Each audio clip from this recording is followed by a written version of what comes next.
الرحمن الرحیم ألم نشرح لك صدرك کیا ہم نے آپ کے لیے آپ کے سینے کو کھول نہیں دیا؟ سورہ الم نشرح 30واں بار اس کی پہلی آیت مبارکہ، یہ سورہ مبارکہ مکہ مکرمہ میں ابتدائی نازل ہونے والی سورتوں میں سے ایک سورت ہے۔ 12ویں نمبر پہ نازل ہوئی۔ قرآن مجید فرقان حمید میں موجودہ ترتیب توقیفی میں اس کا نمبر 94واں ہے، اور اس سورہ مبارکہ کے اندر اللہ ذوالجلال والاکرام نے پیارے رسول صلی اللہ علیہ وآلہ وسلم آپ کو حوصلہ بھی دیا ہے، آپ صلی اللہ علیہ وسلم پر کیے گئے انعامات ان کا تذکرہ بھی کیا ہے، جیسا کہ پچھلی سورہ مبارکہ میں بھی اسی کی کچھ جھلک جو ہے وہ ذکر کی گئی تھی، اور فرمایا کہ الم نشرح لک صدرک، اے میرے محبوب کیا ہم نے آپ کے لیے آپ کے سینے کو کھول نہیں دیا؟ مفسرین نے کئی ایک تفاسیر اس آیت مبارکہ کی ہے۔ ایک بات تو یہ کہ آپ صلی اللہ علیہ وآلہ وسلم وحی کے نزول سے پہلے بہت پریشان رہتے تھے لوگوں کے حالات کو دیکھ کر کہ لوگ بے راہ روی کا شکار ہیں، عدل و انصاف نہیں ہے، ظلم ہے، زیادتیاں ہیں، اور کوئی ان کو پوچھنے والا نہیں ہے۔ آپ صلی اللہ علیہ وآلہ وسلم بہت پریشان ہو جاتے کہ اب اس کے لیے کوئی نظام ہو، اب اس ظلم و ستم کا خاتمہ زمین سے کیا جائے۔ لوگ اتنے زیادہ پریشان ہیں، اللہ تعالیٰ سے ان کے رشتے ٹوٹ چکے ہیں، اپنے خالق اور مالک کو یہ لوگ بھلا چکے ہیں۔ آپ کی یہ اتنی زیادہ پریشانی، اندازہ لگائیے کہ آپ صلی اللہ علیہ وآلہ وسلم کئی دن تک اپنے گھر میں تشریف لاتے تھے، غار کے اندر بیٹھ کے غور و فکر کرتے رہتے کہ اس کا کوئی حل تلاش کریں، اتنے زیادہ پریشان۔ ویسے بھی جو آدمی عقل والا ہوتا ہے، شعور والا ہوتا ہے، معاشرے کے اندر اگر وہ کسی پہ ظلم ہوتا ہوا دیکھتا ہے تو اس کی رات کی نیند جو ہے اڑ جاتی ہے کہ یہ معاشرے میں کیوں ہو رہا ہے، یہ ظالموں کو کوئی پوچھنے والا کیوں نہیں ہے۔ تو آپ صلی اللہ علیہ وسلم کے دل پر ایک بڑا بوجھ تھا، اللہ پاک نے اس بوجھ کو اتار دیا۔ کس چیز کے ذریعے سے؟ فرمایا کہ ہم نے آپ کو اپنا نبی بنا دیا، رسول بنا دیا، اب آپ کے اندر جو ایک فکر تھی معاشرے کی اصلاح کی، آپ جو ہے وہ اس کی اصلاح کیجیے،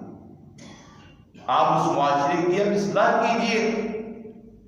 اور ظالم کا ہاتھ روکیے، مظلوم کے آپ غمگسار بن جائیے۔ اور اس کے لیے آپ صلی اللہ علیہ وسلم کو اللہ پاک نے یہ احکامات جو ہے وہ دیے۔ اور ویسے بھی اللہ پاک نے قرآن میں اور جگہ پہ بھی فرمایا کہ افامن، کیا وہ شخص کہ جسے ہم اپنے دین کی طرف ہدایت دے دیتے ہیں، شرح اللہ صدرہ، اللہ تعالیٰ اس کا سینہ کھول دیتے ہیں، ہر اس بندے کا سینہ کھول دیتے ہیں کہ جس بندے کو اپنے دین کی طرف جو ہے وہ ہدایت دے دیتے ہیں۔ دین کی طرف اگر کسی بندے کا رجحان ہو جائے، میلان ہو جائے اللہ کے دین کی طرف، وہ سمجھ لے کہ میرا تنگ سینہ جو ہے وہ کھل گیا ہے۔ تو یہ اللہ پاک نے عام لوگوں کے لیے بھی لفظ استعمال کیا۔ کیا اللہ تعالیٰ نے اس بندے کا سینہ کھول نہیں دیا کہ جس کو اللہ تعالیٰ نے اپنے دین کی طرف جو ہے وہ ہدایت کر دی، اپنے دین کی طرف جو ہے وہ رہنمائی کر دی اللہ تعالیٰ نے کرا۔ اور دوسری بات، اس سے کچھ اور واقعات بھی مراد دیے جاتے ہیں کہ آپ صلی اللہ علیہ وسلم کے بارے میں جناب سیدنا ابو ہریرہ رضی اللہ تعالی عنہ جو ہے وہ پوچھ لیا کرتے تھے سوال، باقی صحابہ رضوان اللہ علیہ اجمعین ذرا سوال پوچھتے ہوئے ہچکچاتے تھے، جناب سیدنا ابو ہریرہ رضی اللہ تعالیٰ عنہ پوچھ لیا کرتے تھے۔ اسی طرح ایک مرتبہ آپ نے پوچھا کہ یا رسول اللہ صلی اللہ علیہ وآلہ وسلم، جب آپ ابھی نبی نہیں، آپ کو اعلان نہیں کیا تھا اپنے نبوت کا، وحی کا نزول ابھی شروع نہیں ہوا تھا، تو آپ کے لیے کچھ ایسے واقعات جو آپ کے لیے کوئی حیران کن ہوئے؟ آپ نے فرمایا ابو ہریرہ ہاں ایسے واقعات ہیں، میری عمر ابھی تقریباً 10 سال کے قریب تھی، یا اس سے کچھ کم یا زیادہ،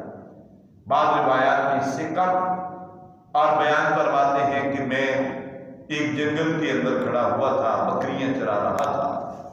اب اچانک جو ہے میرے پاس 2 روایات ہیں، ایک تو پرندوں کی شکل میں فرشتے آتے ہیں یا ویسے فرشتے آتے ہیں، مجھے زمین پہ لٹا دیتے ہیں، ان کے پاس ایک جو ہے وہ تھال ہے، اس کے اندر پانی ہے دم کا، اور اس کے اندر حکمت اور دانائی ہے، میرا سینہ انہوں نے جہاں سے پسلیاں شروع ہوتی ہیں یہاں سے لے کر فرمایا کہ گردن تک اس کو سارا سینہ کھول دیا، اور سینہ کھولنے کے بعد میرا دل نکالا، اور پھر میرے دل سے ایک سیاہی مائل کوئی چیز نکال کے باہر پھینک دی، اور پھر اس کے بعد انہوں نے اس کو زمزم کے پانی سے دھو دیا، اس کے اندر حکمت کو بھر دیا، فرمایا پھر اسے اسی طرح جو ہے وہ سی دیا۔ فرمایا کہ یہ واقعہ میرے کو ساتھ جو ہے وہ پیش آیا، اور یہ واقعہ آپ صلی اللہ علیہ وسلم کے پاس ساتھ جو ہے جب آپ صلی اللہ علیہ وسلم معراج پہ تشریف لے کے جاتے ہیں، جب آپ معراج پہ تشریف لے کے جاتے ہیں، قریباً جو ہے 48-50 سال کی عمر تھی، یہ واقعہ اس وقت دوبارہ پھر پیش آیا تھا آپ صلی اللہ علیہ وسلم۔ آپ نے فرمایا یہ واقعہ میرے ساتھ پیش آیا تھا۔ اللہ پاک نے یہاں پہ اسی واقعہ کی طرف بھی اشارہ بعض مفسرین کہتے ہیں کیا ہے کہ الم نشرح لک صدرک، کیا آپ کے سینے کے اندر جو کوئی تنگی تھی، جو کوئی تکلیف تھی، کوئی پریشانی تھی، کیا ہم نے اسے کھول کے نکال کے اسے باہر نہیں پھینک دیا تھا؟ آپ کا سینہ تو کشادہ ہے۔ اور تیسری بات جو مفسرین کہتے ہیں کہ جب آپ صلی اللہ علیہ وسلم پہ وحی نازل ہوئی، آپ صلی اللہ علیہ وسلم پہ بہت ہی زیادہ گھبرا گئے کہ یہ اتنی اہم ذمہ داری میرے کندھوں پہ ڈال دی گئی، انسانیت کی اصلاح کی ذمہ داری میرے اوپر ڈال دی گئی ہے، میں اس بگڑے ہوئے معاشرے کی اصلاح کیسے کروں گا؟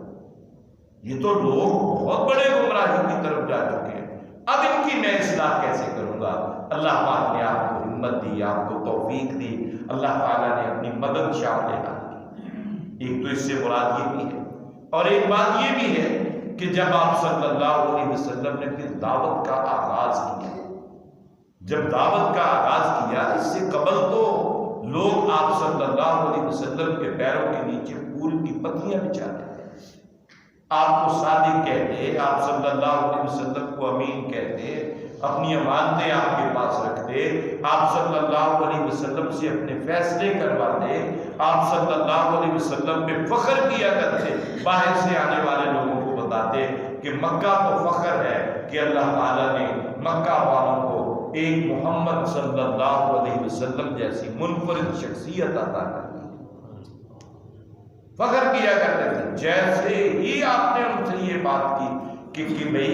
قولوا لا الہ الا اللہ، بھئی ایک اللہ کی عبادت شروع کر دو، یہ شرک کو چھوڑ دو۔ یہ تم نے کسی کو روزی رساں داتا بنا لیا ہے، کسی کو گنج بخش بنا لیا ہے، کسی کو تم نے دستگیر بنا دیا، کسی کو مشکل کشا بنا دیا، کسی کو حاجت روا بنا دیا۔ جب آپ نے یہ کہا نا کہ ان بتوں کو چھوڑو،